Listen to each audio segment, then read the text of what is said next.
Hello viewers, welcome to Basava IT Manvi channel. So previous ಕ್ಲಾಸಸಲ್ಲಿ ನೋಡಿದ್ರಿ what is structure ಅಂತ ಹೇಳಿ, ದೆನ್ ಡಿಕ್ಲರೇಷನ್ ಆಫ್ ಸ್ಟ್ರಕ್ಚರ್ ಆಗಿರ್ಬೋದು, ಇನಿಷಿಯಲೈಸೇಷನ್ ಆಫ್ ಸ್ಟ್ರಕ್ಚರ್ ಆಗಿರ್ಬೋದು, ಅದ್ರ ಜೊತೆ ಜನರಲ್ ಫಾರ್ಮೆಟ್ ಆ್ಯಂಡ್ ಡಿಕ್ಲರೇಷನ್, ಹಾಗೆ ಒಂದು ಎಕ್ಸಾಂಪಲ್ ಕೊಟ್ಟು ತೋರಿಸಿದ್ದೆ ನಿಮಗೆ ಯಾವ ರೀತಿ ಒಂದು ಸ್ಟ್ರಕ್ಚರ್ ಪ್ರೋಗ್ರಾಮ್ ಫಾರ್ಮೆಟ್ ಯಾವ ರೀತಿ ಇರುತ್ತೆ ಅಂಥೇಳಿ. ಸೊ ಅದೇ ಥರ ಇವತ್ತಿನ ಕ್ಲಾಸಲ್ಲಿ ಇನ್ನೊಂದು ಹೊಸ ಟಾಪಿಕ್ನ ಕಲಿಯೋಣ, ಪಾಯಿಂಟರ್ಸ್ ಅಂಥೇಳಿ. ಸೊ ಪಾಯಿಂಟರ್ಸ್ ಅಂದರೆ ಏನು ಅಂಥೇಳಿ ಇವತ್ತಿನ ಕ್ಲಾಸಲ್ಲಿ ಡಿಸ್ಕಸ್ ಮಾಡೋಣ. ಸೊ ಪಾಯಿಂಟರ್ಸ್ ಅಂದರೆ ಏನು ಅಂಥೇಳಿ ಫಸ್ಟ್ ಡೆಫಿನಿಷನ್ ನೋಡೋಣ. A pointer is A variable which contain the address in memory of another variable. So main ಆಗಿ ನಾವು ಇವಾಗ ಒಂದು ಪ್ರೋಗ್ರಾಮ್ ನಾವು ಕ್ರಿಯೇಟ್ ಮಾಡ್ತಾ ಇದ್ದೀವಿ ಅಂತಂದರೆ ಅಲ್ಲಿ ಅಡ್ರೆಸ್ ತುಂಬ ಇಂಪಾರ್ಟೆಂಟ್. ಅಡ್ರೆಸ್ ಅಂದರೆ ಏನು? ಮೆಮೊರಿ. ಸೊ ಮೆಮೊರಿ ಅಂತಂದರೆ ಏನಾಗುತ್ತೆ, ನಾವು ಏನು ಸೇವ್ ಮಾಡ್ತೀವಿ, ಹೌದಾ? ಸೊ ಸೇವ್ ಮಾಡಿದಾಗೆ ಅಲ್ಲಿ ಹೋಗಿ ಸ್ಟೋರ್ ಆಗಬೇಕಾ, ನಾವು ಒಂದು ಮೆಮೊರಿಯಲ್ಲಿ ಸ್ಟೋರ್ ಆಗಬೇಕಾ, ದಟ್ ಈಸ್ ವಾಟ್ ಅಡ್ರೆಸ್ ಅಂತೇಳಿ ಹೇಳ್ತೀವಿ. ಸೊ ಪಾಯಿಂಟರ್ ಅಂದರೆ ಏನಾಗುತ್ತೆ, ಅಲ್ಲಿಂದ ಪರ್ಟಿಕ್ಯುಲರ್ ಪಾಯಿಂಟಿಗೆ ಅಂದರೆ ಮೆಮೊರಿಲಿ ಹೇಗೆ ಸ್ಟೋರ್ ಆಗಿರುತ್ತೆ, ಹೌದಾ? ಸೊ ಅದಕ್ಕೆ ಏನು ಹೇಳ್ತೀವಿ ನಾವು, ಪಾಯಿಂಟರ್ ಅಲ್ಲಿ ಪಾಯಿಂಟ್ ಔಟ್ ಮಾಡ್ತಾ ಇದ್ದೀವಿ. Is a variable which contains, ಅದೇನು ಕಂಟೈನ್ ಮಾಡುತ್ತೆ, address in memory of another variable. So ಅದು ಏನಾಗುತ್ತೆ, ಅನದರ್ ವೇರಿಯಬಲ್ ಆಗಿ ಸೊ ಕನ್ವರ್ಟ್ ಆಗುತ್ತೆ. Or a pointer is a data object that contains the address of another object. So pointers ಅಂದರೆ ಏನಾಗುತ್ತೆ, it contains a memory address. So ಅದೇನು ಮಾಡುತ್ತೆ, ಒಂದು ಅಡ್ರೆಸ್ನ catch ಮಾಡುತ್ತೆ, ಅದು ಇನ್ನೊಂದು ವೇರಿಯಬಲ್ ಆಗಿ ನಮಗೆ ಔಟ್ಪುಟ್ಟಲ್ಲಿ ತೋರಿಸುತ್ತೆ ಅಂತ ಹೇಳಿ. ಸೊ ಪಾಯಿಂಟರ್ಸ್ ಡೆಫಿನೇಷನ್ ಅರ್ಥ ಇದು. ಪಾಯಿಂಟರ್ ಡಿಕ್ಲರೇಷನ್ ನೋಡೋಣ. A pointer is a variable that contains the memory location of another variable in which data is stored. ಯಾವ ರೀತಿ ಡಿಕ್ಲೇರ್ ಆಗುತ್ತೆ ಅಂತಂದರೆ ನೋಡ್ಬೋದು ಇಲ್ಲಿ, ಪಾಯಿಂಟರ್ ಅನ್ನೋದೇನಿದೆ ಒಂದು ವೇರಿಯಬಲ್. ಸೊ ವೇರಿಯಬಲ್ಸಲ್ಲಿ ಏನು ಬರ್ತವೆ ಹೇಳಿದೆ ನಿಮಗೆ ಪ್ರೀವಿಯಸ್ ಕ್ಲಾಸಸ್ಸಿಂದನೂ ಹೇಳ್ತಾ ಬರ್ತಾ ಇದ್ದೀನಿ. ಇಂಟೀಜರ್ ಆಗಿರ್ಬೋದು, ಫ್ಲೋಟ್ ಆಗಿರ್ಬೋದು, ಕ್ಯಾರೆಕ್ಟರ್ ಆಗಿರ್ಬೋದು, ಡಬಲ್ ಅಂತ ಹೇಳಿ. ಸೊ ಡಬಲ್, ಫ್ಲೋಟ್ ಈ ರೀತಿಯಾದಂಥ ವೇರಿಯಬಲ್ಸ್ ಏನು ಮಾಡುತ್ತೆ, ಕಂಟೈನ್ ಮಾಡುತ್ತೆ ಮೆಮೊರಿಯಲ್ಲಿ. So location of another variables ಇನ್ನೊಂದು ಕಡೆ ಸ್ಟೋರ್ ಆಗುತ್ತೆ. ಅಂದರೆ ಫಾರ್ ಎಕ್ಸಾಂಪಲ್ ನಾವು ಕೊಟ್ಟಿರುವಂಥ ಒಂದು ಪ್ರೋಗ್ರಾಮ್ ಫಾರ್ಮೆಟ್ನ ಏನು ಮಾಡುತ್ತೆ, ಅದು ಒಂದು ಅಡ್ರೆಸ್ ಆಗಿ ಏನಾಗುತ್ತೆ ಸಿಸ್ಟಮಲ್ಲಿ ಸ್ಟೋರ್ ಆಗುತ್ತೆ, ಹೌದಾ? ನಾವು ಯಾವಾಗಾದರೂ ಓಪನ್ ಮಾಡಿ ನೋಡ್ಕೋಬೋದು, ಹೌದಾ? ಹಾಗಾಗಿ ಸೊ ಪಾಯಿಂಟರ್ ಅನ್ನೋದು ಏನು, ಮೆಮೊರಿ ಅಡ್ರೆಸ್ನ ಲೊಕೇಟ್ ಮಾಡುತ್ತೆ ಅಂಥೇಳಿ ಅರ್ಥ ಇದು. So accessing the address of the variables ನೋಡೋಣ ಇಲ್ಲಿ. The address operator and is used to get the address of any data object and it is stored in pointer type data type object. So ಯಾವ ರೀತಿ ಅಂದರೆ ಜಾಸ್ತಿ ಏನು ತಲೆ ಕೆಡಿಸ್ಕೊಳ್ಳೋ ಅವಶ್ಯಕತೆ ಇಲ್ಲ. ಇದರಲ್ಲಿ ಪಾಯಿಂಟರ್ಸ್ ಅಂದರೆ ಏನು, ಇದು ಅಡ್ರೆಸ್ನ ಲೊಕೇಟ್ ಮಾಡುತ್ತೆ ಅಂಥೇಳಿ ಅರ್ಥ. ಅಂದರೆ ಏನಾಗುತ್ತೆ, ಒಂದು ಕಡೆ ಪ್ಲೇಸ್ ಆಗಿದೆ ಅಂದರೆ ಏನಾಗುತ್ತೆ, ನಾವು ಒಂದು ಪ್ರೋಗ್ರಾಮ್ನ ಸೇವ್ ಮಾಡಿದರೆ ಇನ್ನೊಂದು ಅಂದರೆ ನಾವು ಇನ್ನೊಂದು ಸಾರಿ ಯಾವಾಗಾದರೂ ಸಿಸ್ಟಮ್ ಕ್ಲೋಸ್ ಮಾಡಿರ್ಬೋದು, ಅಂದರೆ ಅದು ಪರ್ಟಿಕ್ಯುಲರ್ ಅಪ್ಲಿಕೇಶನ್ನ ಕ್ಲೋಸ್ ಮಾಡಿದಾಗೆ ತಿರ್ಗಾ ಮತ್ತೆ ಓಪನ್ ಮಾಡ್ತೀವಿ, ಹೌದಾ? ಅವಾಗ ನಾವು ಪ್ರೀವಿಯಸ್ ಪ್ರೋಗ್ರಾಮ್ಸ್ ಯಾವ್ಯಾವ ಸೇವ್ ಮಾಡಿದ್ವಿ ಅಂತೇಳಿ ತಿರ್ಗಾ ಓಪನ್ ಮಾಡಿ ನೋಡ್ತೀವಿ, ಹೌದಾ? ಅವಾಗ ಏನು ಮಾಡ್ತೀವಿ, ಓಪನ್ ಮಾಡಬೇಕಂದ್ರೆ ಏನು ಮಾಡ್ತೀವಿ ನಾವು, ಕಂಟ್ರೋಲ್ ಓ ಅಂತ ಹೇಳಿ. ಸೊ ಕಾಮನ್ ಆಗಿ ಯಾವುದರಲ್ಲಿ ನೋಟ್ ಪ್ಯಾಡ್ ಆಗಿರ್ಬೋದು, ಸೊ ಈ ರೀತಿ MS ಆಫೀಸಲ್ಲಿ ನಾವು ಯೂಸ್ ಮಾಡ್ತೀವಿ. ಅದೇ ಥರ ಇದರಲ್ಲಿ ಏನು ಮಾಡ್ತೀವಿ, F3 ಅಂಥೇಳಿ ಓಪನ್ ಮಾಡ್ತೀವಿ. ಸೊ ಓಪನ್ ಮಾಡಿದಾಗ ಏನಾಗುತ್ತೆ, ಅಲ್ಲಿ ನಾವು ಏನು ಮಾಡ್ತೀವಿ, ಅಡ್ರೆಸ್ ಲೊಕೇಟ್ ಮಾಡ್ತೀವಿ, ಏನಂತ ಕೊಟ್ಟಿರ್ತೀವಿ. ಇನ್ ಕೇಸ್ ನಾನು ಎಡಿಷನ್ ಅಂತ ಕೊಟ್ಟಿದ್ರೆ addition.cpp ಅಂತ ಹೇಳಿ ನಾನು ಅಲ್ಲಿ ಏನು ಮಾಡ್ತೀನಿ, ಟೈಪ್ ಮಾಡಿದಾಗ ಏನಾಗುತ್ತೆ, ಓಪನ್ ಅಂತ ಹೇಳಿ ಕ್ಲಿಕ್ ಮಾಡಿದಾಗ ಏನಾಗುತ್ತೆ, ನಾನು ಕೊಟ್ಟಿರುವಂಥ ಮೆಮೊರಿ ಅಡ್ರೆಸ್ ಏನಾಗುತ್ತೆ, ಅಲ್ಲಿ ಹೋಗಿ ನನ್ನ ಔಟ್ಪುಟ್ ನಾನೇನು ಇನ್ಪುಟ್ ಮಾಡಿದ್ದೆ ಸೊ ನನ್ನ ಪ್ರೋಗ್ರಾಮ್ ತೋರಿಸುತ್ತೆ, ಹೌದಾ? ಅಂದರೆ ಏನಾಗುತ್ತೆ, ಒಂದರಿಂದ ಇನ್ನೊಂದು ಕಡೆ ಲೊಕೇಟ್ ಆಗುತ್ತೆ, ಇನ್ನೊಂದಕ್ಕೆ ಏನಾಗುತ್ತೆ ಸ್ಟೋರ್ಡ್ ಆಗುತ್ತೆ ಅಂತ ಹೇಳಿ ಅರ್ಥ. ಜಸ್ಟ್ ಸಿಂಪಲ್, ಇದರಲ್ಲಿ ಜಾಸ್ತಿ ತಲೆ ಕೆಡಿಸ್ಕೊಳ್ಳೋ ಅವಶ್ಯಕತೆ ಇಲ್ಲ. Then P = ampersand quantity. So ಇದು ಜಸ್ಟ್ ಒಂದು ಅಡ್ರೆಸ್ ಅಷ್ಟೇ. ನೆಕ್ಸ್ಟ್ ನೋಡೋಣ ಎಕ್ಸಾಂಪಲ್. ಸೊ ಪಾಯಿಂಟರ್ಸ್ ರಿಲೇಟೆಡ್ ಒಂದು ಎಕ್ಸಾಂಪಲ್ ಇದೆ, ನಿಮ್ಗೆ ಗೊತ್ತಿದೆ ಹಾಗೆ. ಸೊ ಸ್ಟಾರ್ಟಿಂಗಲ್ಲಿ header section, #include stdio.h, then main function, open close parenthesis, then open flower bracket. ಇದರಲ್ಲಿ ನಾವೇನು ಮಾಡಿದ್ದೀವಿ, ಕ್ಯಾರೆಕ್ಟರ್ನ ರೆಕಗ್ನೈಸ್ ಮಾಡಿದ್ದೀವಿ. ಇಂಟೀಜರ್, ಫ್ಲೋಟ್, ಟೋಟಲ್ ಎಷ್ಟಾಗಿದ್ದಾವೆ, 3 ಓಪನ್ ಮಾಡಿದ್ದೀವಿ, ಹೌದಾ? ಸೊ ಕ್ಯಾರೆಕ್ಟರ್ ಆಗಿರ್ಬೋದು, ಫ್ಲೋಟ್ ಆಗಿರ್ಬೋದು, ಇಂಟೀಜರ್. ಸೊ ಇಂಟೀಜರಿಗೆ ನಾವು ಕಾಮನ್ ಆಗಿ ಏನು ಕೊಡ್ತೀವಿ, ಮಾಡ್ಯುಲಸ್ D ಅಂತ ಹೇಳಿನೇ ನಾವು scanf ಅಲ್ಲಿ ಏನು ಮಾಡ್ತೀವಿ, ನಾವು ಇನ್ಪುಟ್ ಮಾಡ್ತಾ ಹೋಗ್ತೀವಿ. ಸೊ ಫ್ಲೋಟಿಂಗಲ್ಲಿ modulus F, character modulus C, ಇದು ಕಾಮನ್. ಇದರಲ್ಲಿ ನೋಡೋಣ ಕ್ಯಾರೆಕ್ಟರ್ A, ಕ್ಯಾರೆಕ್ಟರ್ ಏನು ತೊಗೊಂಡಿದ್ದಾರೆ, A ಅಂಥೇಳಿ ರೆಕಗ್ನೈಸ್ ಮಾಡಿದ್ದಾರೆ. ಇಂಟೀಜರಲ್ಲಿ S, ಫ್ಲೋಟಲ್ಲಿ B ಅಂಥೇಳಿ. ಸೊ ಇವಿಷ್ಟು 3 ಏನು ಮಾಡಿದ್ದೀವಿ ನಾವು, ಕಂಡೀಷನ್ಸ್ ಅಪ್ಲೈ ಮಾಡಿದ್ದೀವಿ, ಅಂದರೆ ವೇರಿಯಬಲ್ಸ್ನ ಡಿಕ್ಲೇರ್ ಮಾಡಿದ್ದೀವಿ ಅಂಥೇಳಿ ಅರ್ಥ. A = ಆರ್ ಅಂತ ಇದೆ, ಕ್ಯಾಪಿಟಲ್ ಆರ್ ಕೊಟ್ಟಿದ್ದಾರೆ. A equal to capital R, S equal to 100, then B equal to 14.75. So ಇಷ್ಟೇನು ಮಾಡಿದ್ದೀವಿ ನಾವು ಇನ್ಪುಟ್ ಕೊಟ್ಟಿದ್ದೀವಿ. ನೀವು ಏನಾದರೂ ಕೊಡ್ಬೋದು, ಎ ಇದ್ದಲ್ಲಿ ಇನ್ ಕೇಸ್ ಹೆಸರಾದರೂ ಕೊಡ್ರಿ, ಎಸ್ ಇದ್ದಲ್ಲಿ ಏನು ಮಾಡಿದ್ದೀವಿ ನಾವು ಒಂದು ನಂಬರ್ ಕೊಟ್ಟಿದ್ದೀವಿ. Then B equal to 14.75 decimal values ಕೊಟ್ಟಿದ್ದೀವಿ. ಸೊ ನೀವೇನಾದರೂ ಸ್ವಲ್ಪ ಎಕ್ಸಾಂಪಲ್ಸ್ ರಿಲೇಟೆಡ್ ನಿಮಗೆ ಯಾವುದು ಕನ್ವೀನಿಯೆಂಟ್ ಅನಿಸುತ್ತೆ, ಸೊ ಅದು ನೀವು ಏನು ಮಾಡ್ಬೋದು, ಇನ್ಪುಟ್ ಕೊಡ್ತಾ ಹೋಗ್ಬೋದು. ದೆನ್ ಪ್ರಿಂಟ್ ಎಫಲ್ಲಿ ಕಂಡೀಷನ್ಸ್ ಮೇಲೆ ನಾವು ಏನು ಡಿಕ್ಲೇರ್ ಮಾಡಿರ್ತೀವಿ ಅದನ್ನು ನಾವು ಪ್ರಿಂಟ್ ಎಫಲ್ಲಿ ಕೊಡ್ತಾ ಹೋಗ್ತೀವಿ. Open parenthesis double quotation modulus C is stored at address modulus you slash and double quotation close A ampersand A. ಇದೇನು ಮಾಡಿದ್ವಿ ನಾವು ಪ್ರಿಂಟ್ ಎಫಲ್ಲಿ ಇನ್ಪುಟ್ ಮಾಡಿದ್ದೀವಿ. ಅಂದರೆ ನಾವೇನು ಕ್ಯಾರೆಕ್ಟರ್ ಇಲ್ಲಿ ವೇರಿಯಬಲ್ಸ್ ಏನು ಡಿಕ್ಲೇರ್ ಮಾಡಿರ್ತೀವಿ ಹೌದಾ, ಅದೆಲ್ಲ ಏನು ಮಾಡ್ತೀವಿ ಪ್ರಿಂಟ್ ಎಫಲ್ಲಿ ಸ್ಟೋರ್ ಮಾಡ್ತೀವಿ. Then print F modulus D, D ಅಂತಂದರೆ integer values is stored at address modulus you slash N double quotation A ampersand S ಅಂತ ಹೇಳಿ ನಾವು ಚೂಸ್ ಮಾಡಿದ್ದೀವಿ ಹೌದಾ, S and B. So same ಇದೆ ಮೂರು. ಇವಾಗ ಏನು ಮಾಡಿದ್ದೀವಿ, ಫ್ಲಾರ್ ಬ್ರ್ಯಾಕೆಟ್ ಕ್ಲೋಸ್ ಮಾಡಿದ್ದೀವಿ. ಸೊ ನೆಕ್ಸ್ಟ್ ನೋಡೋಣ, declaration and initialisation pointers, initialising pointers. So ಪ್ರೀವಿಯಸಲ್ಲಿ ಇವಾಗ ಏನು ಪ್ರೋಗ್ರಾಮ್ ಮಾಡಿದ್ದೀವಿ ಹೌದಾ, ಅದನ್ನು ಒಂದು ಪ್ರೋಗ್ರಾಮ್ ಮಾಡಿ ನಿಮಗೆ ತೋರಿಸ್ತೀನಂತೆ ಇಟ್ ಲಾಸ್ಟಲ್ಲಿ. ಸೊ ಇವಾಗ ಏನು ಮಾಡೋಣ, ಫಸ್ಟ್ ಥೇರಿ ಪಾರ್ಟ್ ಏನಿದೆ ಅದನ್ನ ಕಂಪ್ಲೀಟ್ ಮಾಡ್ಕೊಂಬಿಡೋಣ. Declaration and initialising pointers. So ಇದೇನು ಮಾಡ್ತಾ ಇದೆ, ಡಿಕ್ಲೇರ್ ಮಾಡುತ್ತೆ ಒಂದು ಪಾಯಿಂಟರ್ಸ್ನ, ಪಾಯಿಂಟ್ ಆಫ್ ವ್ಯಾಲ್ಯೂಸ್ ಆಗಿರ್ಬೋದು ಅಥವಾ ಏನಾದರೂ ಜನರಲ್ ಫಾರ್ಮ್ಯಾಟ್ ಆಗಿರ್ಬೋದು, ನಾವು ಕೊಟ್ಟಿರುವಂಥ ಇನ್ಫಾರ್ಮೇಷನ್ಸ್ ಆಗಿರ್ಬೋದು, ಅದನ್ನೇನು ಮಾಡುತ್ತೆ ಡಿಕ್ಲೇರ್ ಮಾಡುತ್ತೆ ಆ್ಯಂಡ್ ಇನ್ಷಿಯಲೈಸ್ ಮಾಡುತ್ತೆ. ನೋಡೋಣ ಇಲ್ಲಿ, the address of A variable can be stored in another variable. So same ಇದೆ ಫ್ರಮ್ ಪ್ರೀವಿಯಸ್ ಪಾಯಿಂಟರಿಂದ ಹಿಡಿದು, ಅಂದರೆ ಟಾಪಿಕ್ ಏನು ಕಲಿತಾ ಇದ್ದೀವಿ ಅಲ್ಲಿವರೆಗೂ ಇದೇನು ಜಸ್ಟ್ ಏನು ಮಾಡುತ್ತೆ ಅಡ್ರೆಸ್ನ ಲೊಕೇಟ್ ಮಾಡುತ್ತೆ ಅಂತ ಹೇಳಿ ಅಷ್ಟು ತಲೆಯಲ್ಲಿ ಇಟ್ಕೋಬೇಕು ನೀವು. The address of A variable can be stored in another variable. ಹೌದಾ, ಏನಿದೆ ಜಸ್ಟ್ ಒಂದರಿಂದ ಒಂದು ಜಂಪ್. ಫಾರ್ ಎಕ್ಸಾಂಪಲ್ ಟ್ರಾನ್ಸ್ಪೋರ್ಟೇಷನ್ ನೋಡ್ತೀವಿ ನೀವು ಹೌದಾ, ಟ್ರಾನ್ಸ್ಪೋರ್ಟೇಷನ್ ಏನಾಗುತ್ತೆ, goods one place to another ಅಂತೇಳಿ ಹೇಳ್ತೀವಿ. ಅಂದರೆ ಒಂದು ಲೊಕೇಶನಿಂದ ಇನ್ನೊಂದು ಲೊಕೇಶನ್ಗೆ ಏನಾಗುತ್ತೆ ಅದು ಟ್ರಾನ್ಸ್ಪೋರ್ಟ್ ಆಗ್ತಾ ಇರುತ್ತೆ ಹೌದಾ. ಅಂದರೆ ಜಸ್ಟ್ ಎಕ್ಸಾಂಪಲ್ ಕೊಟ್ಟಿದ್ದೀನಿ ಅದೇ ಥರ. ಸೊ ಪಾಯಿಂಟರ್ಸ್ ಅನ್ನೋದು ಏನಾಗುತ್ತೆ, ಒಂದು ಮೆಮೊರಿ ಅಡ್ರೆಸ್ ಏನಾಗುತ್ತೆ ಒಂದು ಕಡೆ ಸ್ಟೋರ್ ಆಗಿದ್ದು ಇನ್ನೊಂದು ಕಡೆ ಲೊಕೇಟ್ ಆಗುತ್ತೆ ಅಂತ ಹೇಳಿ ಜಸ್ಟ್ ಇದು ಪಾಯಿಂಟರ್ಸ್ ಅಂದರೆ ಅರ್ಥ. Then pointer variable can be declared below. So pointer address ಯಾವ ರೀತಿ ಡಿಕ್ಲೇರ್ ಆಗುತ್ತೆ ಅಂದರೆ ಡಾಟಾ ಟೈಪ್ ಇದೇನಾಗುತ್ತೆ asterisk symbol, pointer variable name ಏನಾಗುತ್ತೆ ಜಸ್ಟ್ ಇದು ಜನರಲ್ ಫಾರ್ಮೆಟ್ ಅಂತೇಳಿ ಹೇಳ್ಬೋದು ಯಾವ ರೀತಿ ಡಿಕ್ಲೇರ್ ಆಗುತ್ತೆ ಅಂಥೇಳಿ. ಎಕ್ಸಾಂಪಲ್ ಇಂಟೀಜರ್ ಆಸ್ಟ್ರಿಕ್ ಪಿ ಅಂತಂದರೆ ಪಾಯಿಂಟರ್. ಜಸ್ಟ್ ಇದು ಒಂದು ಚಿಕ್ಕ example. Arrays of pointer. So ಇದರಲ್ಲಿ ನೋಡಿ ಮುಂಚೆ ಕಲ್ತಿದ್ವಿ ಹೌದಾ, ಅರೇಸ್ ಅಂತೇಳಿ ಕಲ್ತಿದ್ವಿ.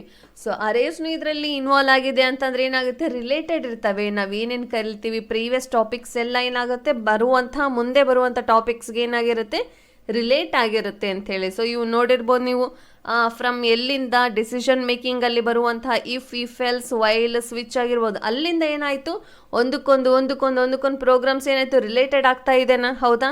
ನಾವು ಒಂದು ಪ್ರೋಗ್ರಾಮಲ್ಲಿ ಏನು ಮಾಡ್ತೀವಿ, ಇಫ್ ಕಂಡೀಷನ್ ಕಂಪಲ್ಸರಿ ಯೂಸ್ ಮಾಡ್ಕೋತೀವಿ, ಫಾರ್ ಯೂಸ್ ಮಾಡ್ಕೋತೀವಿ ಆ್ಯಂಡ್ ಜಾಸ್ತಿ ಇಫ್ ಫಾರ್ ಯೂಸ್ ಮಾಡ್ತೀವಿ. ಅದೇ ಥರ ಇದರಲ್ಲಿ ನೋಡ್ಬೋದು ಸ್ಟ್ರಕ್ಚರಲ್ಲಿ ಅರೇಸ್ ಬಂದಿದೆ. ಸೊ ಅರೇಸ್ ಆದಮೇಲೆ ದೆನ್ ಪಾಯಿಂಟರ್ಸ್ ಬಂದಿದೆ ಹೌದಾ. ಈ ರೀತಿ ಏನಾಗುತ್ತೆ ನಾವು ಒಂದಕ್ಕೊಂದು ಇನ್ವಾಲ್ವ್ ಮಾಡ್ಕೋತಾ ಹೋಗ್ತೀವಿ ಒಂದಕ್ಕೊಂದು ಟಾಪಿಕ್ಸಲ್ಲಿ. ಸೊ ಅರೇಸ್ ಆಫ್ ಪಾಯಿಂಟರ್ಸ್ ಅಂದರೆ ಏನಂತ ನೋಡೋಣ. The way there can be array of ints or an arrays of float, similarly there can be an array of pointers. So ಇದರಲ್ಲಿ ಪಾಯಿಂಟರ್ಸಲ್ಲಿ ಏನು ಯೂಸ್ ಮಾಡ್ತೀವಿ ಅರೇಸಲ್ಲಿ ಅಂತಂದರೆ, ಸೊ ಇಂಟಿಜರ್ ವ್ಯಾಲ್ಯೂಸ್ನ ನಾವು ಇನ್ಪುಟ್ ಮಾಡ್ತೀವಿ, ಫ್ಲೋಟ್ ಆಗಿರ್ಬೋದು, ಕ್ಯಾರೆಕ್ಟರ್ ಆಗಿರ್ಬೋದು, ಈ ರೀತಿಯಾದಂಥ ವೇರಿಯಬಲ್ ಡಿಕ್ಲರೇಷನ್ಸ್ ಏನು ಮಾಡ್ತೀವಿ ನಾವು ಅಂದರೆ ಡಿಕ್ಲೇರ್ ಮಾಡ್ತೀವಿ ಅಂಥೇಳಿ ಅರ್ಥ ಇದರಲ್ಲಿ. ಸೊ ಒಂದು ಎಕ್ಸಾಂಪಲ್ ಇದೆ, hash include stdio.h main section, then open flower bracket. ಇಂಟೀಜರಲ್ಲಿ ಏನು ಮಾಡಿದ್ದೀವಿ 8 ಅರೇ ಅಂತ ಹೇಳಿ ಕೊಟ್ಟಿದ್ದೀವಿ. 8 ಅರೇ ಅಂತ ಹೇಳಿ ಜಸ್ಟ್ ಇಲ್ಲಿ ಫಾರ್ಮೇಟ್ ಆಗಿ ಕೊಟ್ಟಿದ್ದೀವಿ. ಓಪನ್ ಕ್ಲೋಸ್ ರೆಕ್ಟ್ಯಾಂಗ್ಯುಲರ್ ಬ್ರ್ಯಾಕೆಟಲ್ಲಿ 4 ಅಂಥೇಳಿ, ಅಂದರೆ ಅರೇ ಸೈಜ್ 4 ಅಷ್ಟೇ ಇರಬೇಕು. Then integer i equal to 3, j equal to 5, k equal to 7, m equal to 9. ಇದೇನು ಮಾಡಿದ್ದೀವಿ ನಾವಿಲ್ಲಿ ನಂಬರ್ಸ್ ಕೊಟ್ಟಿದ್ದೀವಿ ಅಷ್ಟೇ. Then N array open close rectangular ಬ್ರ್ಯಾಕೆಟಲ್ಲಿ 0 ಈಕ್ವಲ್ ಟು ಆಂಪರ್ಸೆಂಟ್ i 1 ನೋಡ್ಬೋದು, i 1 ದೆನ್ 1 ಆಂಪರ್ಸೆಂಟ್ j 2 ಆಂಪರ್ಸೆಂಟ್ k ಹೌದಾ. ಸೊ ನೋಡೋಣ ಇಲ್ಲಿ ಅರೇ 3 ಆಂಪರ್ಸೆಂಟ್ ಎಮ್ ಅಂತಂದರೆ ನೋಡ್ಬೋದು ಇಲ್ಲಿ ಪ್ರೀವಿಯಸ್ಸಲ್ಲಿ ಏನು ಮಾಡಿದ್ವಿ ನಾವು ಅರೇಸ್ ಆಗಿರ್ಬೋದು, ಹೌದಾ? ಓಕೆ, ಇಲ್ಲಿ ನೋಡಿ ಐ ಆಗಿರ್ಬೋದು. ಐ ಏನು ಮಾಡಿದ್ವಿ, ಐ ಡಿಕ್ಲೇರ್ ಮಾಡಿದ್ವಿ, ಜೆ ಮಾಡಿದ್ವಿ, ಕೆ ಆಯಿತು. ಇವಾಗ ಏನು ಮಾಡಬೇಕು, ಎಮ್. ದೆನ್ ಫಾರ್, ಇಲ್ಲಿ ನೋಡಿ ಫಾರ್ ಯೂಸ್ ಮಾಡಿದ್ವಿ, ಹೌದಾ? ಅಂದರೆ ಲಿಂಕ್ ಇರುತ್ತೆ ಒಂದಕ್ಕೊಂದು ಅಂತ ಹೇಳಿ. For open common bracket n equal to 0 semicolon n less than or equal to 3 ಅಂದರೆ 3ಕಿನ್ನ ಜಾಸ್ತಿ ಬರಬಾರ್ದು. Less than or equal to ಅಂದರೆ 3 ಇರ್ಬೋದು, ಅಥವಾ 3ಕಿನ್ನ ಒಳಗಡೆ ಬರುವಂಥ ನಂಬರ್ಸ್ ಅಂದರೆ 2, 1 ಮೈನಸ್. ಸೊ ಅಲ್ಲಿಂದ ಏನಾಗುತ್ತೆ, ಈ ರೀತಿಯಾದಂಥ ಕ್ಯಾರೆಕ್ಟರ್ಸ್ ಏನು ಮಾಡ್ಬೋದು ಅಥವಾ ನಂಬರ್ಸ್ ಏನು ಮಾಡ್ಬೋದು, ಅಷ್ಟೇ ಕಂಡೀಷನ್ಸಲ್ಲಿ ಏನು ಕೊಟ್ಟಿರ್ತೀವಿ ಅಷ್ಟು ಮಾತ್ರ ಅಲ್ಲಿ ಡಿಕ್ಲೇರ್ ಆಗುತ್ತೆ ಅಂತೇಳಿ ಅರ್ಥ. Then N plus plus, okay. Then print F open parenthesis double quotation modulus D array N. So close brackets ಎಷ್ಟು ಓಪನ್ ಮಾಡಿದ್ವಿ ಅಷ್ಟು ಕ್ಲೋಸ್ ಮಾಡ್ಕೋಬೇಕು. ಸೊ ಇದು ಒಂದು ಪ್ರೋಗ್ರಾಮ್ ಫಾರ್ಮೇಟ್, ಪಾಯಿಂಟರ್ಸಲ್ಲಿ ಯಾವ ರೀತಿ ಇರುತ್ತೆ ಅಂತ ಹೇಳಿ ಪ್ರೋಗ್ರಾಮ್ ಫಾರ್ಮೇಟ್ ಇದೆ. ನೆಕ್ಸ್ಟ್ ನೋಡೋಣ pointers and functions. So functions ನೋಡಿದ್ವಿ, ಹೌದಾ ನಾವು? ಸೊ ವಾಟ್ ಈಸ್ ಫಂಕ್ಷನ್ ಅಂತ ನೋಡಿದ್ವಿ. ಅದರಲ್ಲಿ ಬರುವಂತಹ ಡಿಕ್ಲರೇಷನ್ ಆಗಿರ್ಬೋದು, ಜನರಲ್ ಫಾರ್ಮೇಟ್ ಆಗಿರ್ಬೋದು, ಸೇಮ್ ಪ್ರೀವಿಯಸ್ ಟಾಪಿಕ್ಸಿಂದ ಹಿಡಿದು ಇಲ್ಲಿವರೆಗೂ ಏನಿದೆ ಸೇಮ್ ಬರ್ತವೆ. ಎಲ್ಲ ಟಾಪಿಕ್ಸಲ್ಲೂ ಬರುವಂಥದ್ದೇ ಇದೆ. ಡಿಕ್ಲರೇಷನ್ಸ್, ದೆನ್ ಜನರಲ್ ಫಾರ್ಮೇಟ್ ಆಗಿರ್ಬೋದು, ಈ ರೀತಿಯಾದಂಥ ಸೇಮ್ ಟಾಪಿಕ್ಸೇ ಬರ್ತಾ ಹೋಗ್ತವೆ. ಇದರಲ್ಲಿ ನೋಡೋಣ ಪಾಯಿಂಟರ್ಸ್ ಆ್ಯಂಡ್ ಫಂಕ್ಷನ್ಸಲ್ಲಿ. In a function declaration the pointer are very much used. So ನೋಡ್ಬೋದು ಇಲ್ಲಿ ಫಂಕ್ಷನ್ ಡಿಕ್ಲರೇಷನ್ ಮಾಡಬೇಕಾದ್ರೆ ಪಾಯಿಂಟರ್ ಅನ್ನೋದು ಭಾಳ ಯೂಸ್ ಆಗುತ್ತೆ. ಅಂದರೆ ಈ ಫಂಕ್ಷನ್ ಏನು ಮಾಡ್ಬೋದು ನಾವು, ಪಾಯಿಂಟರ್ ಅನ್ನೋ ಒಂದು ಏನು ಮಾಡ್ಬೋದು, ಒಂದು ಟಾಪಿಕ್ ಅಂತ ಹೇಳ್ಬೋದು. ಸೊ ಅದನ್ನು ಒಂದು ಪ್ರೋಗ್ರಾಮಲ್ಲಿ ಭಾಳ ಯೂಸ್ಫುಲ್ ಆಗಿ ಯೂಸ್ ಮಾಡ್ಕೋಬೋದು ಅಂಥೇಳಿ. Sometimes only with a pointer a complex function can be easily represented and success. In a function definition, the usage of the pointers may be classified into 2 groups. Okay, ಇದರಲ್ಲೂ 2 types ಇವೆ. ಯಾವುದರಲ್ಲಿ? ಪಾಯಿಂಟರ್ಸಲ್ಲಿ 2 types ಇದ್ದಾವೆ. So ಅದನ್ನು ನೋಡ್ಬೋದು. ಅದಕ್ಕಿಂತ ಮುಂಚೆ ನೋಡಿ ಇಲ್ಲಿ only with A pointer A complex function can be easily represented and success. ನೋಡ್ಬೋದು. ಸೊ ನಾವು ಒಂದು ಫಂಕ್ಷನ್ ಆಗಿರ್ಬೋದು, ಫಂಕ್ಷನಲ್ಲಿ ಬರುವಂಥ ಒಂದು ಪಾಯಿಂಟರ್ ಆಗಿರ್ಬೋದು, ಅದರಲ್ಲಿ ಸೊ ಬೋತ್ ಎರಡೂ ಏನಾಗುತ್ತೆ ಭಾಳ ಇಂಪಾರ್ಟೆಂಟ್. ಪಾಯಿಂಟರ್ಸ್ ಆಗಿರ್ಬೋದು ಆ್ಯಂಡ್ ಫಂಕ್ಷನ್ಸ್ ಆಗಿರ್ಬೋದು, ಅವೆರಡು ಯೂಸ್ ಮಾಡಿದರೆ ಮಾತ್ರ ಏನಾಗುತ್ತೆ, ಒಂದು ಪ್ರೋಗ್ರಾಮ್ ಸಕ್ಸಸ್ ಕಾಣುತ್ತೆ ಅಂಥೇಳಿ ಅರ್ಥ. ಅಂದರೆ ಏನಾಗುತ್ತೆ, ನಾವು ಇಂಡೈರೆಕ್ಟಾಗಿ ತಿಳ್ಕೊತೀವಿ. ಪಾಯಿಂಟರ್ಸ್ ಆಗಿರ್ಬೋದು, ಫಂಕ್ಷನ್ಸ್ ಆಗಿರ್ಬೋದು, ಅಲ್ಲಿ ಯೂಸ್ ಮಾಡಿರ್ತೀವಿ ಆಲ್ರೆಡಿ. ಬಟ್ ನಾವು ಇದೇ ಲೈನಿಗೆ ಇದೇ ಹೆಸರು ಹೇಳಬೇಕು ಅಥವಾ ಇದೇ ಸ್ಟೇಟ್ಮೆಂಟ್ನ ಕೊಡಬೇಕು ಅನ್ನೋ ಚಿಕ್ಕ ಐಡಿಯಾ ಇರಲ್ಲ ಅಷ್ಟೇ. ಅದು ಬಿಟ್ಟರೆ ಏನಾಗುತ್ತೆ, ಸೊ ಅದರದ್ದೇ ಆದ ಒಂದು ಹೆಸರಿರುವಂಥ ಸ್ಟೇಟ್ಮೆಂಟ್ಸ್ ಆಗಿರ್ಬೋದು, ಅಲ್ಲಿ ಕೊಟ್ಟಿರುವಂಥ ನಾವು ಏನು ಕಂಡೀಷನ್ಸ್ ಅಪ್ಲೈ ಮಾಡಿರ್ತೀವಿ ಅದೇನಾಗುತ್ತೆ, ಕಂಟಿನ್ಯೂಸ್ ನಾವು ಆಲ್ರೆಡಿ ನಾವು ಏನು ಮಾಡಿರ್ತೀವಿ, ಒಂದು ಪ್ರೋಗ್ರಾಮ್ನ ಪ್ರಿಪೇರ್ ಮಾಡಿರ್ತೀವಿ. ಆದರೆ ಯಾವ ಹೆಸರು, ಅದು ರಿಲೇಟೆಡ್ ನೇಮ್ ಏನು, ಇದರಿಂದ ಏನಾಗುತ್ತೆ ಅಂಥೇಳಿ ಚಿಕ್ಕ ಐಡಿಯಾ ಇರಲ್ಲ. ಈ ರೀತಿ ಡೆಫಿನೇಷನ್ಸ್ ಆಗಿರ್ಬೋದು, ಸ್ವಲ್ಪ ಥೇರಿ ಪಾರ್ಟ್ ತಿಳ್ಕೊಂಬಿಟ್ರೆ ಏನಾಗುತ್ತೆ ನಿಮಗೆ, ನಾವು ಇದು ಮಾಡಿದ್ವಿ ಒಂದು ಪ್ರೋಗ್ರಾಮಲ್ಲಿ, ಈ ರೀತಿ ಮಾಡಿದರೆ ನಮಗೆ ಗೊತ್ತಾಯಿತು ಅಂಥೇಳಿ. ಸೊ ಅವಾಗ ಐಡಿಯಾ ಬರುತ್ತೆ. And in a function definition, so ಇದರಲ್ಲಿ ಕ್ಲಾಸಿಫೈಡ್ ಇಂಟು 2 ಗ್ರೂಪ್ಸ್ ಇದ್ದಾವೆ, ಹೌದಾ? ಸೊ 2 ಗ್ರೂಪ್ಸ್ ನೋಡೋಣ ಯಾವ ಅಂಥೇಳಿ. Call by reference, call by value. So ಇದರಲ್ಲಿ ಯಾವ್ದ್ಯಾವ್ದಿದೆ, call by reference and call by value ಅಂಥೇಳಿ. ಸೊ 2 ಕ್ಯಾಟಗರೀಸಲ್ಲಿ ಏನಾಗಿದೆ, ಡಿವೈಡ್ ಅಂದರೆ ಕ್ಲಾಸಿಫೈ ಆಗಿದೆ. ಯಾವುದರಲ್ಲಿ? ಪಾಯಿಂಟರ್ಸಲ್ಲಿ. Call by value. ಸೊ ಇವಾಗ ಏನು ಮಾಡೋಣ, ಕಾಲ್ ಬೈ ವ್ಯಾಲ್ಯೂನ ನೋಡೋಣ. We have seen that there will be a link established between the formal and actual parameters when a function is invoked.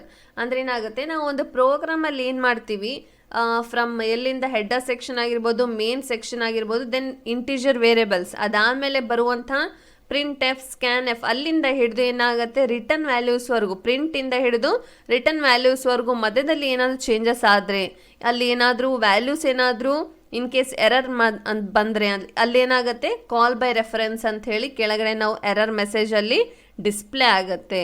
So ಇಲ್ಲಿ ನೋಡ್ಬೋದು, as soon as temporary storage is created where the value of actual parameters is stored. ಅಂದರೆ ಏನಾಗುತ್ತೆ, ನಾವೇನಾದರೂ temporary storage ಕೊಟ್ಟರೆ, ಅಂದರೆ for example in case ಏನಾದರೂ errors mistakes ಮಾಡಿದರೆ ಏನು ಮಾಡ್ತೀವಿ ನಾವು, ಅಲ್ಲೇನಾಗುತ್ತೆ ಕಾಲ್ ಬೈ ವ್ಯಾಲ್ಯೂಸ್ ಅಂಥೇಳಿ ಚಿಕ್ಕದಾಗಿ ಮೆಸೇಜಸ್ ಬರ್ತವೆ. ಸೊ ಅಲರ್ಟ್ ಮೆಸೇಜಸ್ ಬಂದಾಗ ನಾವು ಸರಿ ಮಾಡ್ಕೊಂಡಾಗ ಏನಾಗುತ್ತೆ, ಪರ್ಮನೆಂಟ್ ಸ್ಟೋರೇಜ್ ಆಗಿ ಸೊ ಅಲ್ಲಿ ಏನಾಗುತ್ತೆ, ಒಂದು ರೆಫರೆನ್ಸ್ ವ್ಯಾಲ್ಯೂ ಕ್ರಿಯೇಟ್ ಆಗುತ್ತೆ. ಅಂದರೆ ನಮಗೆ ಔಟ್ಪುಟ್ ಜನ್ರೇಟ್ ಆಗುತ್ತೆ ಅಂತೇಳಿ ಅರ್ಥ ಅಷ್ಟೇ. ಸೊ ನೆಕ್ಸ್ಟ್ ನೋಡೋಣ, Call by reference. The address should be pointers. When we pass address to a function, the parameter receiving by using pointers. So ನಾವೇನು ಮಾಡ್ತೀವಿ ಇಲ್ಲಿ ಅಡ್ರೆಸ್ ಶುಡ್ ಬಿ ಪಾಯಿಂಟರ್ಸ್ ಅಂದರೆ ಅಡ್ರೆಸ್ ಅಂದರೆ ಏನು? ಸೊ ಮನೆ ಅಡ್ರೆಸ್ ಆ ರೀತಿ ಅಡ್ರೆಸ್ ಅಲ್ಲ, ಒಂದು ಪ್ರೋಗ್ರಾಮಲ್ಲಿ ನಾವೇನು ಫಾರ್ಮೆಟ್ ಕೊಡ್ತೀವಿ ಹೌದಾ, ಅಂದರೆ ಸೊ ಇವಾಗ ಪ್ರಿಂಟ್ ಎಫ್ ಸ್ಕ್ಯಾನ್ ಎಫ್ ಅನ್ನೋದೇ ಒಂದು ಅಡ್ರೆಸ್. ಬಿಕಾಸ್ ನಾವೇನು ಮಾಡ್ತೀವಿ ಅಲ್ಲಿ ಅಡ್ರೆಸ್ ಕೊಟ್ಟರೆ ಏನಾಗುತ್ತೆ, ನಮಗೆ ಔಟ್ಪುಟ್ ಅಂದರೆ ಏನು, ನಮಗೆ ರಿಸಲ್ಟ್ ತಲುಪುತ್ತೆ ಹೌದಾ, ಎಲ್ಲಿ ಔಟ್ಪುಟ್ಟಲ್ಲಿ ಮಾತ್ರ. ಅದಕ್ಕೆ ಏನು ಮಾಡ್ತೀವಿ ನಾವು, ಅಡ್ರೆಸ್ ಎಲ್ಲೆಲ್ಲಿ ಕೊಡಬೇಕು, ಪ್ರಿಂಟ್ ಎಫ್ ಆಗಿರ್ಬೋದು, ಸ್ಕ್ಯಾನ್ ಎಫ್ ಇಲ್ಲೇನು ಮಾಡುತ್ತೆ, ಅಡ್ರೆಸ್ನ ತಗೊಳುತ್ತೆ.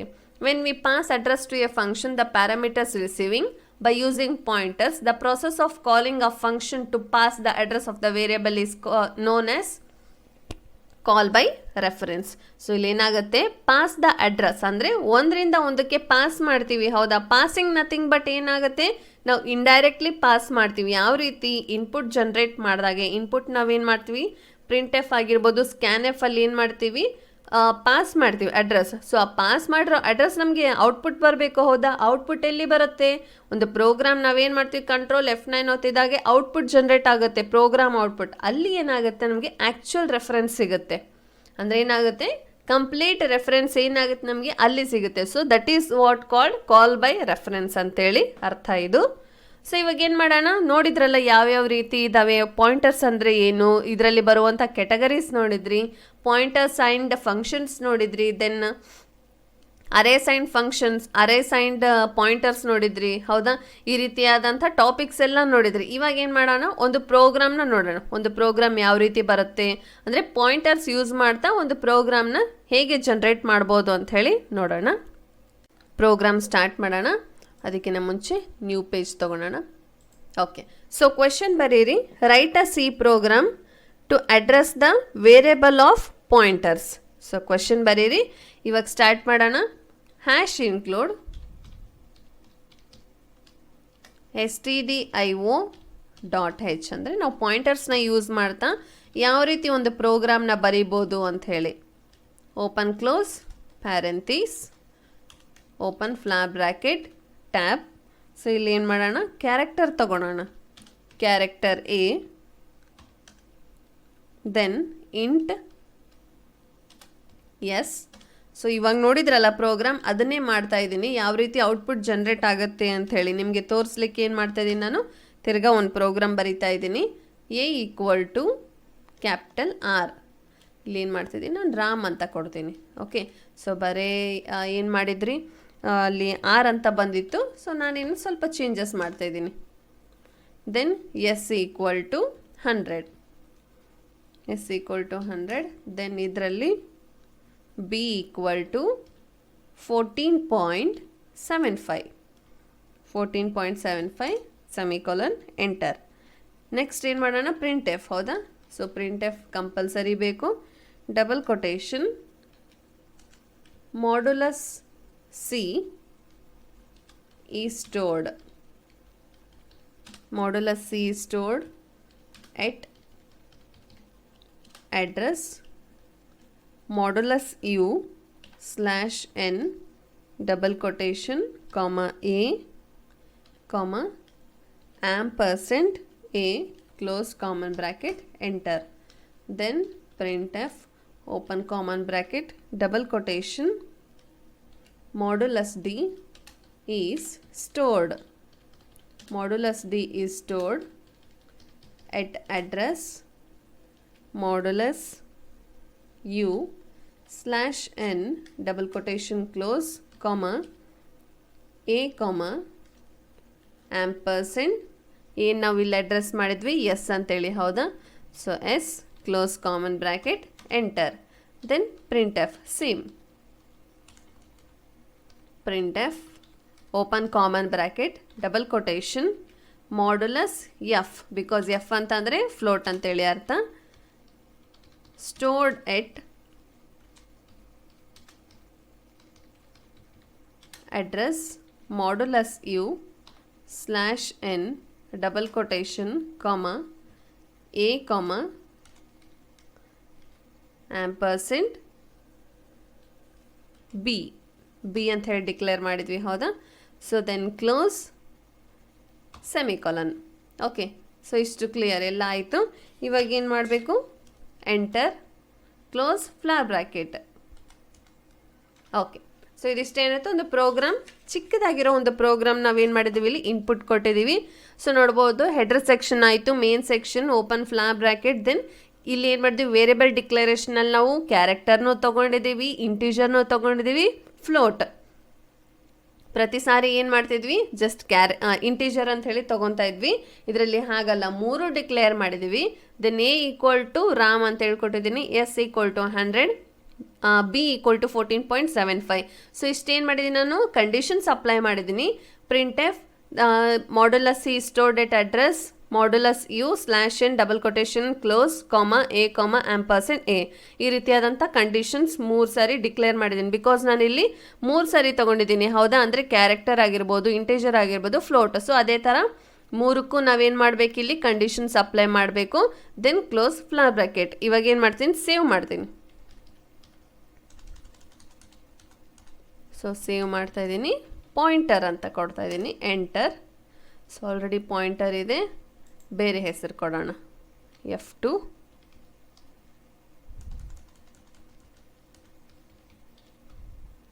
ಪಾಯಿಂಟ್ ಕ್ಯಾರ್ ಅಂತ ಕೊಡ್ತಾ ಇದ್ದೀನಿ, enter. Control F9. So error ಇದೆ, ಏನು ಎರರ್ ನೋಡೋಣ. ಎ ಈಕ್ವಲ್ ಟು, ಇಲ್ಲಿ ನೋಡ್ಬೋದು, character constant must be 1 or 2 characters long. Okay, so warning ಏನು ಮೆಸೇಜಸ್ ಅಂತಂದರೆ ಇಲ್ಲಿ ಓನ್ಲಿ 1 or 2 ಮಾತ್ರ ಇರಬೇಕಂತೆ, ಅದಕ್ಕೆ ಅವರು 6 ಅಂತ ಹೇಳಿ ಕೊಟ್ಟಿದ್ರು. ಓಕೆ, ನಾನು ಒಂದೇ ಕೊಡ್ತಾ ಇದ್ದೀನಿ, F2, S.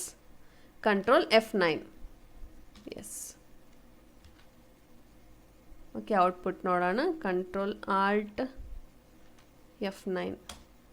Warning messages, function should return a value. Return value, okay fine. ಇಲ್ಲಿ ಏನು ಮಾಡಬೇಕು, ರಿಟರ್ನ್ ವ್ಯಾಲ್ಯೂ ಕೊಡಬೇಕು, ಹೌದಾ. Return 0 semicolon close flower bracket F2. ನೋಡಿ ಮೆಸೇಜಸ್ ಯಾವ ರೀತಿ ಬರ್ತವೆ ಅಂತ ನೋಡಿ, ಎರರ್ ಮೆಸೇಜಸ್ ಬರ್ತಿರ್ಬೇಕಾದ್ರೆ ಸ್ವಲ್ಪ ಅಬ್ಸರ್ವ್ ಮಾಡಿ ಯಾವ ರೀತಿ ಬರ್ತವೆ ಅಂತ ಹೇಳಿ. ಆಲ್ಟ್ F9, ವಾರ್ನಿಂಗ್ ಯಾವುದೂ ಇಲ್ಲ. Control F9. ಸೊ ಇವಾಗ ಏನು ಮಾಡೋಣ, ಕಂಟ್ರೋಲ್ F9 ಒತ್ತೀನಿ, ಬರಲ್ಲಲ್ಲ, ಹಾಗಾಗಿ ನಾನು ಜಸ್ಟ್ ಏನು ಮಾಡ್ತಾಯಿದ್ದೀನಿ, ಸ್ವಲ್ಪ ಚೇಂಜಸ್ ಮಾಡಿ ನೋಡ್ತಾ ಇದ್ದೀನಿ. Control F9, alt F9. ಅಂದರೆ ಇಲ್ಲಿ ಏನಾಗುತ್ತೆ, ಆಲ್ಟ್ F9 ಕಂಪೈಲ್, ಎರರ್ ಯಾವುದೂ ಇಲ್ಲ, ಪ್ರೆಸ್ ಎನಿ ಕೀ. ಓಕೆ, ಇವಾಗ ಏನು ಮಾಡೋಣ ನೋಡಿ, ಇಲ್ಲಿ ಔಟ್ಪುಟ್ ಯಾವ ರೀತಿ ಬಂದಿದೆ ಅಂತ ಹೇಳಿ. ಸೊ ಇಷ್ಟೊಂದು ನಾವು ಕಂಟಿನ್ಯೂಸ್ ನಾವೇನು ಮಾಡಿದ್ವಿ, ಔಟ್ಪುಟ್ ಕಂಟ್ರೋಲ್ F9 ಓದಿದ್ವಿ, ಹೌದಾ, ಹಾಗಾಗಿ ಇಷ್ಟೊಂದು ಬಂತು. ಇಲ್ಲಿ ನೋಡು, ಫಸ್ಟ್ ನೋಡಿ, ಇಲ್ಲಿ r is stored at address. R address ಎಲ್ಲಿದೆ, 65,525 ಅಂತ ಹೇಳಿ r address. Then 82 is stored at address 65,522. ದೆನ್ ನೋಡ್ಬೋದು ಇಲ್ಲಿ 14 ನೆಕ್ಸ್ಟ್ ಇಲ್ಲಿ ಸ್ಟೋರ್ಡ್ ಎಟ್ ಅಡ್ರೆಸ್ 100. ಸೊ ಈ ರೀತಿಯಾಗಿ ಅಡ್ರೆಸ್ ಲೊಕೇಟ್ ಆಗಿದೆ ಅಷ್ಟೇ, ಇದು ಬಿಟ್ಟರೆ ಇನ್ನೇನಿಲ್ಲ. ಸೊ ಒಂದು ನಾವೇನು ಕೊಟ್ಟಿರ್ತೀವಿ, ಆರ್ ಅನ್ನೋ ಕ್ಯಾರೆಕ್ಟರ್ ಆಗಿರ್ಬೋದು, ದೆನ್ ಇಂಟೀಜರ್ ಆಗಿರ್ಬೋದು, ಫ್ಲೋಟ್ ಆಗಿರ್ಬೋದು, ಡೆಸಿಮಲ್ ಪಾಯಿಂಟಲ್ಲಿ ಕಾಣ್ತಿದೆ, ಹೌದಾ, ಇದು 14.75 ಕೊಟ್ಟಿದ್ವಿ. ಅದೇನಾಗಿದೆ, ಚೇಂಜ್ ಆಗಿ ಸ್ಟೋರ್ ಅಡ್ರೆಸ್ ಯಾವ ರೀತಿ ಸ್ಟೋರ್ ಆಗಿರುತ್ತೆ ಅಂಥೇಳಿ ಇದು ಔಟ್ಪುಟ್ ಮುಖಾಂತರ ಬರ್ತದೆ. ಸೊ ನೋಡಿದ್ರಲ್ಲ ಯಾವ ರೀತಿ ಅಂತ ಹೇಳಿ. ಓಕೆ, ನೋಡಿ ಇಲ್ಲಿ ಪ್ರೋಗ್ರಾಮ್ ಇದೆ ನೋಡಿ. ಸೊ ಸ್ಕ್ರೀನ್ಶಾಟ್ ತೊಗೊಳೋಂಗಿದ್ರೆ ತೊಗೊಳ್ಳಿ, ಅಥವಾ ಬರೆಯೋ ಹಾಗಿದ್ರೆ ಬರೀರಿ ನೋಟ್ಬುಕ್ಕಲ್ಲಿ. ಸೊ ಪ್ರೋಗ್ರಾಮ್ ಏನಾಗುತ್ತೆ, ಜಸ್ಟ್ ಅಡ್ರೆಸ್ನ ಲೊಕೇಟ್ ಮಾಡುತ್ತೆ, ಅದು ಬಿಟ್ಟರೆ ಎಕ್ಸ್ಟ್ರಾ ಏನು ಬರೋದಿಲ್ಲ ಇದರಲ್ಲಿ ಔಟ್ಪುಟ್ಟಲ್ಲಿ. ಎ ಅಂದರೆ ಯಾವ ರೀತಿ ಇರುತ್ತೆ, ಎ ಅಲ್ಲಿ ಬರುವಂಥ ಆರ್ ಎಲ್ಲಿ ಲೊಕೇಟ್ ಆಗಿದೆ, 100 ಎಲ್ಲಿ ಲೊಕೇಟ್ ಆಗಿದೆ. ಸೊ ಡೆಸಿಮಲ್ ಕೊಟ್ಟಿರುವಂಥ ಡೆಸಿಮಲ್ ವ್ಯಾಲ್ಯೂಸ್ ಯಾವ ರೀತಿ ಚೇಂಜಸ್ ಆಗಿದೆ ಅಂತ ಹೇಳಿ ಅಷ್ಟೇ ಇದು ಅರ್ಥ.